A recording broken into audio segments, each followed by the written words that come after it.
முல்லை மலர் எடுத்து அம்மா முடியில் சூட வந்தேன்.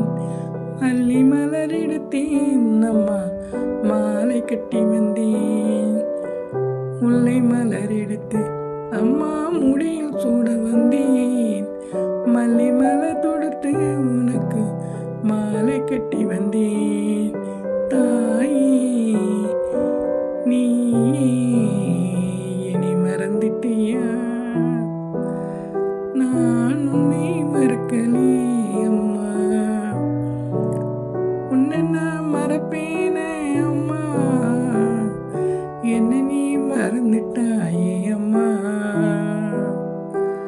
என்ன தவம் செய்தேனோ உன்னை நினைச்சேனோ, கண் திறந்து பாரம்மா, என் கவலையெல்லாம் தீர்த்துவே அம்மா. அங்கம்மா நீ எங்கம்மா?